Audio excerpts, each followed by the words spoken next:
Bienvenidos un día más a Cantabria de cerca. El 9 de mayo celebramos el Día de Europa. Para algunos Europa y la Unión Europea son unas entidades un poco abstractas, gigantescas, que están muy alejadas de los ciudadanos. Pero nosotros creemos que Europa está en nuestro día a día y que está mucho más cerca de lo que pensamos.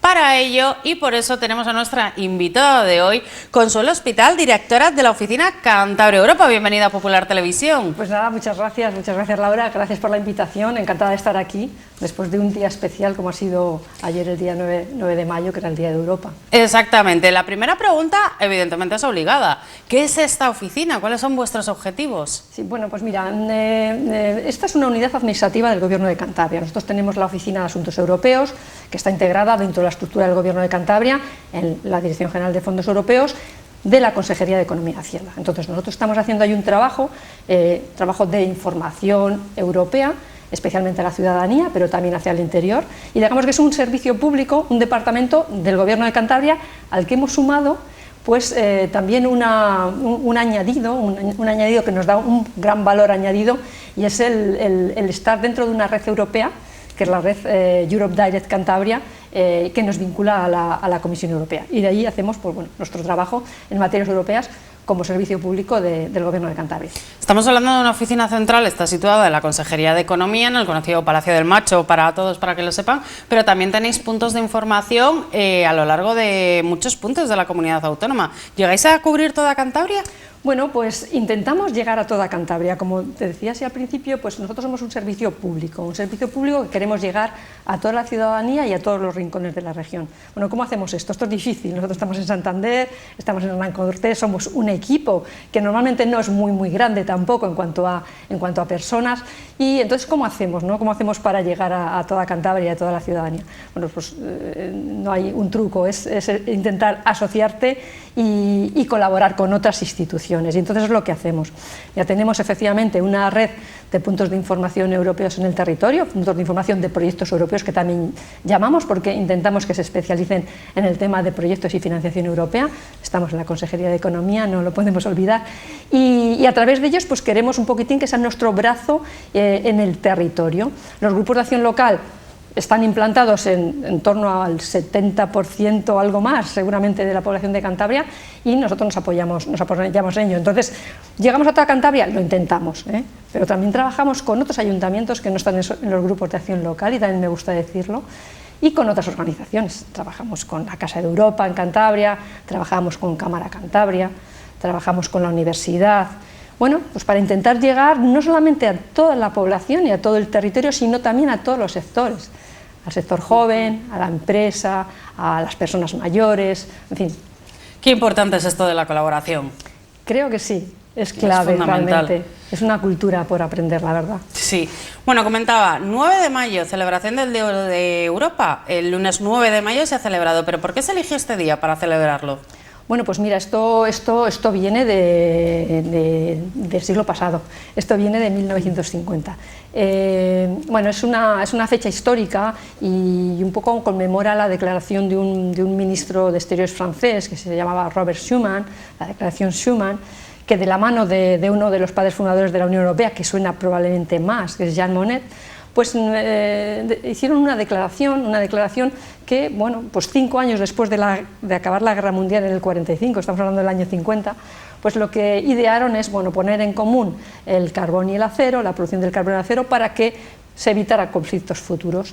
Entonces eso fue un poco el embrión de lo que luego fue la CECA, que es la Comunidad Europea del Carbón y del Acero del año 51, y esto se conmemora, porque además en esa declaración pues está reflejado muy bien el espíritu de lo que es la Unión Europea y de los valores. Allí decían Jean Monnet y Robert Schuman que la Unión Europea, que Europa no se va a construir solamente uniendo naciones, sino uniendo ciudadanos. Entonces está y uniendo personas, está muy en el día a día de lo que es el espíritu de la Unión Europea, que al final es una unión de ciudadanos, de personas. Siempre se ha considerado ese momento, ese discurso de Schuman, un poco el inicio de la Unión Europea, aunque no fuese el inicio oficial de los tratados formales. Eso es, justamente.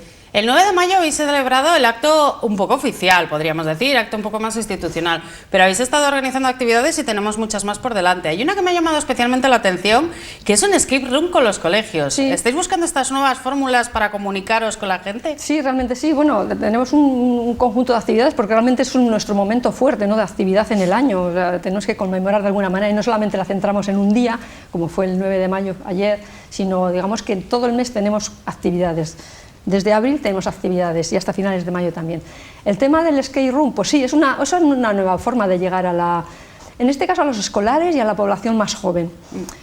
Tenemos un poco que ir por ahí, hablar de Europa, pero intentando hacerlo de manera lo más lúdica, lo más aproximada a los intereses de cada interlocutor o destinatario de la comunicación, y es lo que intentamos hacer. Estamos un poco trabajando mucho nosotros ahora con centros escolares, mucho, y bueno, pues como estamos utilizando ahora cada vez más, por ejemplo, las redes sociales para llegar también a los jóvenes. Es que estamos experimentando. Sin redes sociales, yo creo, sin redes sociales, sí, sin presencia digital, sí, no vamos a ninguna parte. Yo he tenido que aprender mucho de esto, porque yo venía un poco de la antigua escuela, pero bueno, nos tenemos que poner un poco al día en comunicación. Bueno, más o menos todos nos tenemos que formar en las nuevas comunicaciones, pero esto también es bueno, mantenerse activo y mantenerse formado. Comentaba al principio de esta entrevista que la Unión Europea a veces nos parece un gigante, nos parece muy alejado a los intereses de los ciudadanos. Hay una imagen estereotipada. No sé si vosotros consideráis, como expertos y que tratáis más cerca de la ciudadanía, que se sigue manteniendo este estereotipo de la Unión Europea. Probablemente sí. Igual cada vez menos, porque la Unión Europea, lo que es Europa, cada vez la tenemos más presente en nuestro día a día. De hecho, lo está, pero no solamente es que lo esté, sino que seamos conscientes de que lo está. Muchas veces he oído, yo no sé quién ha hecho estos cálculos, que en torno al 80% de la legislación española, y seguramente la del resto de los 26 Estados miembros, somos 27 en la actualidad, pues está imbuida por alguna decisión europea. Hay alguna decisión europea detrás, y es así, y lo tenemos en nuestro día a día.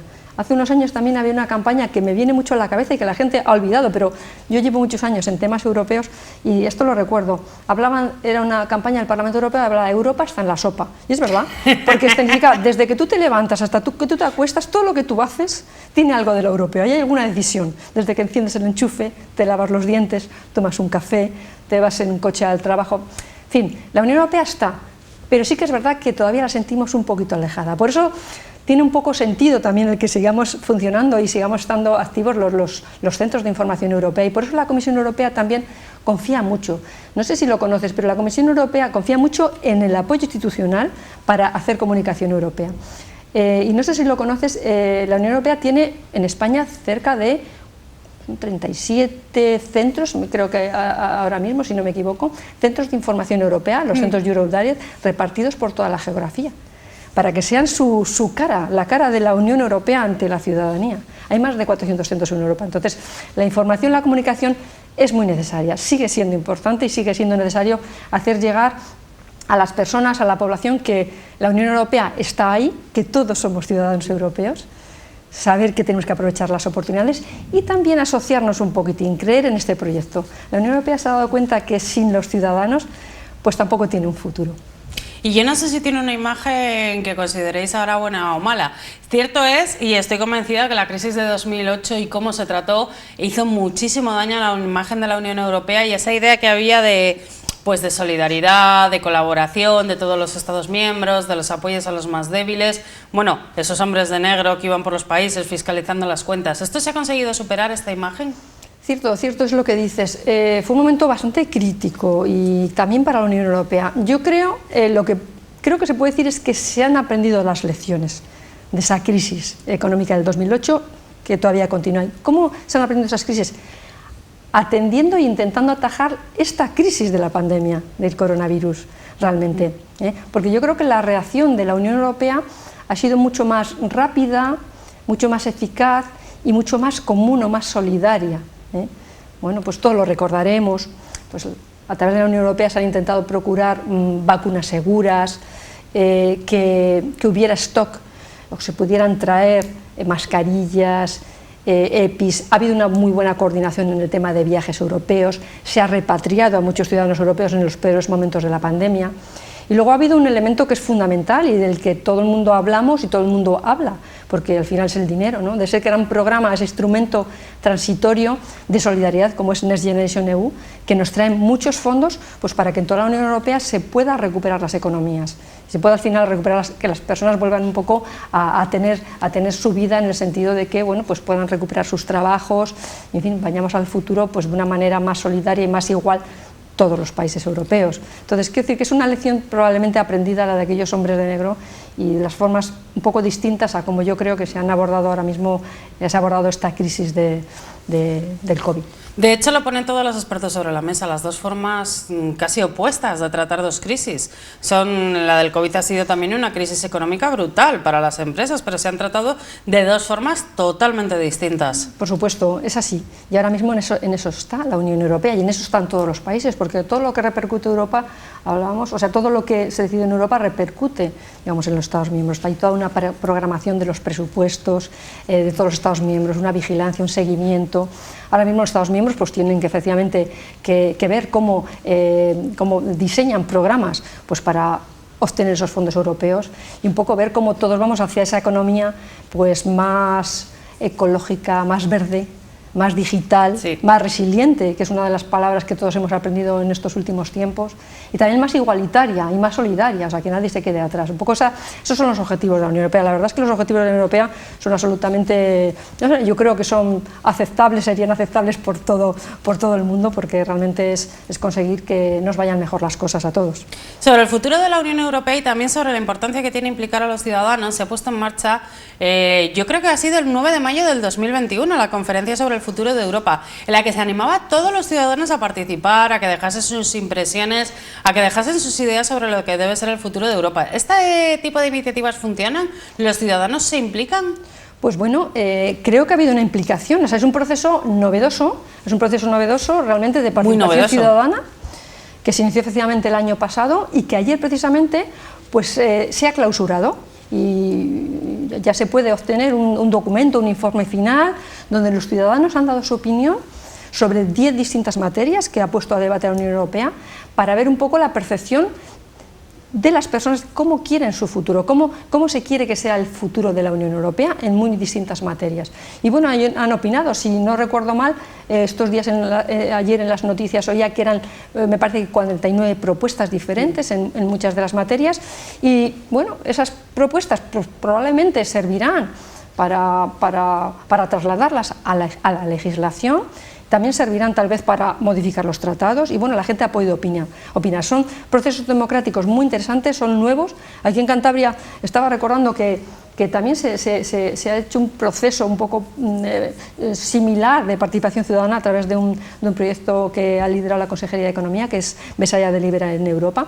Sí, es que verdad. Efectivamente se ha tomado en consideración las opiniones de los ciudadanos para diseñar la política de fondos estructurales, dónde se quiere que se lleven los dineros que vienen de Europa a través del Fondo Europeo de Desarrollo Regional, por ejemplo. Lo que pasa es que siempre parece más fácil hacerlo en una comarca que en los cientos de millones de personas de 27 Estados miembros. Sí, es lógico, sí, claro, pero bueno, es algo que hay que intentar también, ¿no? Es algo que hay que intentar, es una manera de implicar a la ciudadanía, porque eso de que Europa está muy lejos, bueno, pues, en fin, hay que intentar solucionar esa percepción, digamos.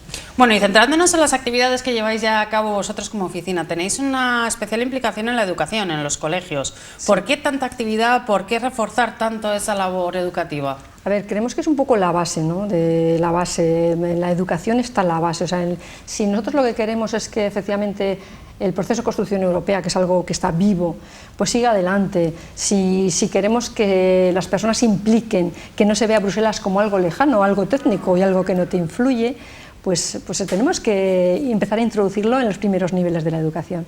Aquí en Cantabria, hace un par de años creo que se propuso por parte de la Consejería de Economía, de Educación, la idea de establecer una nueva asignatura, una asignatura sobre la Unión Europea en los centros educativos. Bueno, yo creo que está todavía por implantar, hasta donde sé, pero bueno, yo creo que un poco es por ahí el camino. Y nosotros lo único que estamos haciendo es ponernos a disposición de los centros educativos y de los profesores, porque creemos que ahí está la base y ahí es donde hay que dejar esta pequeña semilla de lo europeo, como centro de información con nuestras capacidades, de manera muy humilde y con lo que nosotros somos y podemos, pero para intentar que nos tengan como centro de referencia, que les podemos ayudar. Y de hecho, hacemos actividades muy enfocadas a la educación, con charlas, envío de materiales a los escolares y también a los profesores. Ahora mismo tenemos en marcha durante todo este mes de mayo un programa online, un curso online para profesores sobre los recursos didácticos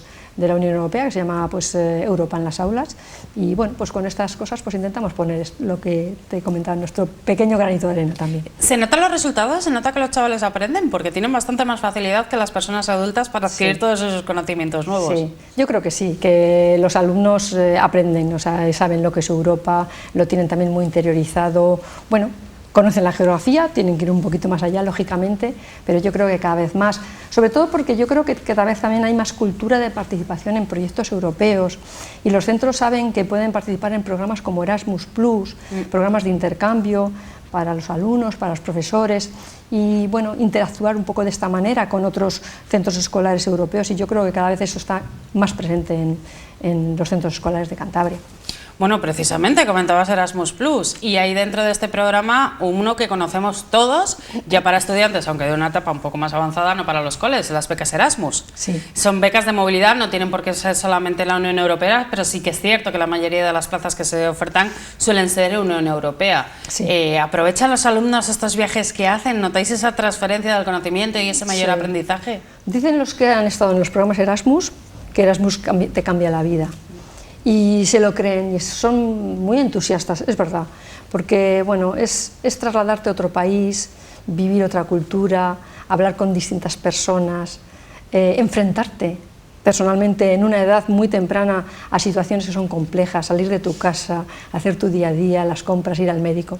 La verdad es que sí que nos trasladan que es una vivencia muy importante en su vida.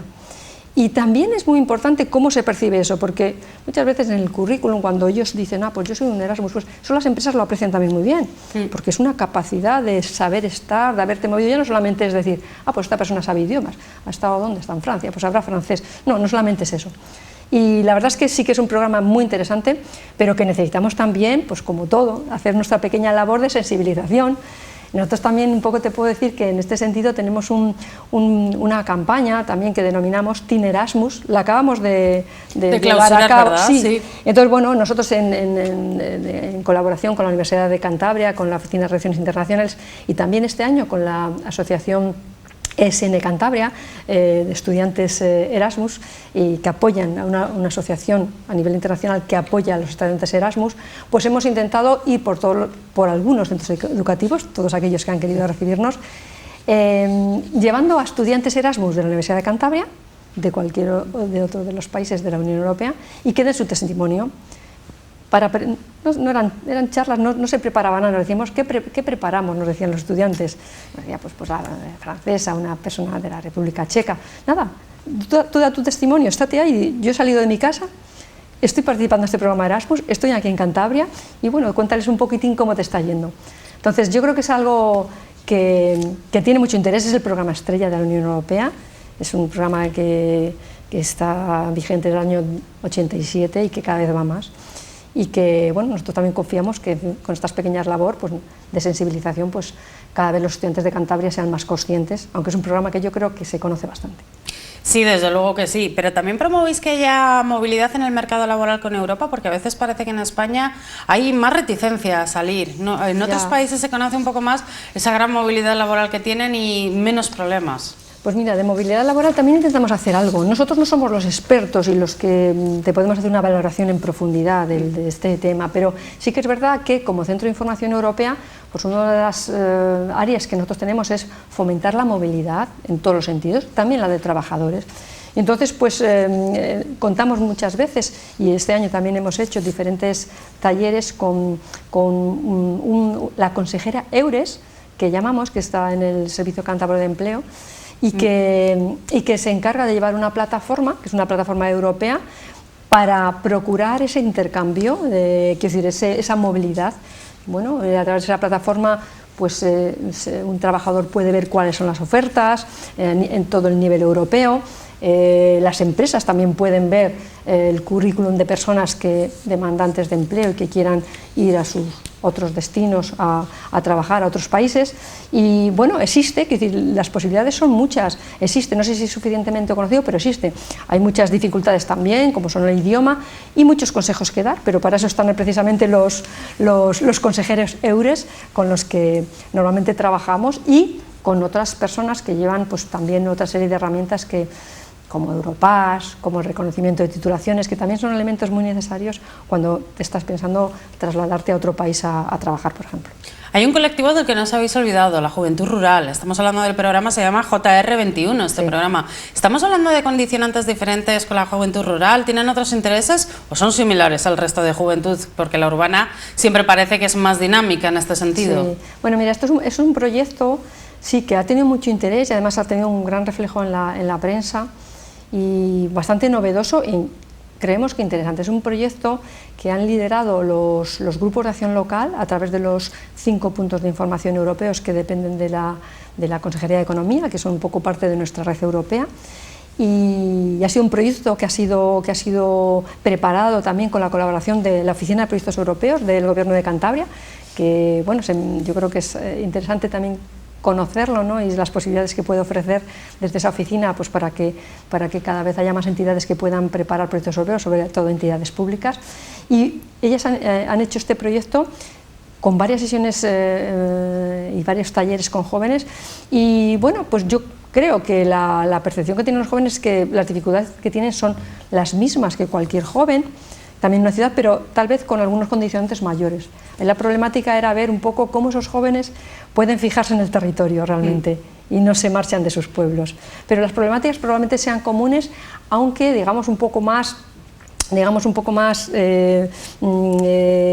condicionadas por su entorno, un poco más por el contexto complicadas, en el que están, claro, pues estamos hablando del tema de los accesos a veces a internet, de las comunicaciones, de los servicios sanitarios y demás. Pero bueno, ha sido un buen ejercicio, ¿no? de contacto de jóvenes con las autoridades públicas, con alcaldes, con la administración regional, un poco expresando un poco cuáles son sus demandas, y bueno, yo creo que sus conclusiones se podrán utilizar pues para también que las políticas públicas vayan un poco en sintonía con lo que pide la población rural. Hay que evitar el despoblamiento y vamos, una de las bases es que efectivamente los jóvenes no se vayan de sus pueblos.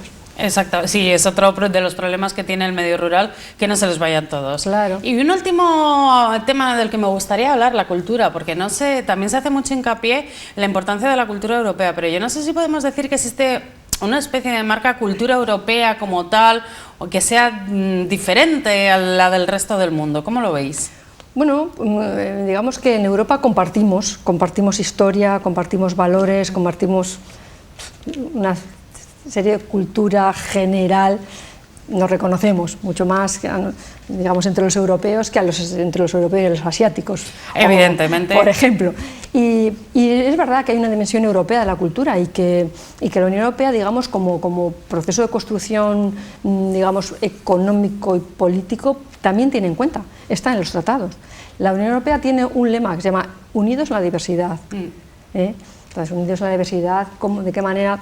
Somos diversos, pero también tenemos una serie de características comunes y una cultura común. Entonces Europa sí que defiende la cultura, y lo que hace es apoyar a los Estados miembros para que esa diversidad, y coordinar políticas para que esa diversidad sea respetada, la diversidad lingüística, la diversidad cultural y también los elementos comunes. Entonces sí que es verdad que tiene toda una política en materia de cultura, tiene las capitales europeas de la cultura, que todos los años hay 2 capitales europeas de la cultura, en torno a las cuales se desarrolla mucha actividad europea, el sello del patrimonio europeo, tiene un programa europeo que es Europa Creativa, es un programa de financiación europea, ahora el 21-27, a través del que se puede obtener financiación para audiovisuales, artes escénicas, etcétera, etcétera. Es decir, que también hay un gran apoyo, y yo creo que es que no tenemos que olvidar esa dimensión, primero cultural, pero la dimensión también económica que tiene la cultura, ¿eh? Sí, porque desde luego sin la base económica, por mucha cultura que queramos hacer, es muy complicado. Tiene esa dimensión, y realmente yo creo que está de manera transversal en todas las prioridades europeas, la prioridad verde, la prioridad digital, inclusiva. La cultura siempre está ahí. Estoy recordando un programa que es la nueva Bauhaus europea. La nueva Bauhaus europea utiliza también la dimensión cultural para poner en marcha lo que llaman el Pacto Verde Europeo, para imbricarlo y meterlo en lo que es lo medioambiental, cambiar un poco el estilo de vida europeo para que sea más sostenible. Es una de las asignaturas, Consuelo. Hemos tratado algunas de las principales líneas de actuación que lleváis vosotros y cómo nos las trasladáis aquí hasta Cantabria. Nos hemos quedado sin tiempo y mucho más, evidentemente, porque uno de los puntos fuertes es también esa cultura verde que se quiere trasladar, pero tendremos que dejarlo para otra ocasión y para una próxima entrevista. ¿Qué te parece? Pues encantada y muchísimas gracias. Muchas gracias por haber estado hoy con nosotros. Muchas gracias también a todos ustedes que han estado con nosotros. Recuerden, Cantabria de Cerca vuelve el próximo jueves, pero primero tienen una cita mañana miércoles con Cantabria de Cerca, edición Cultura.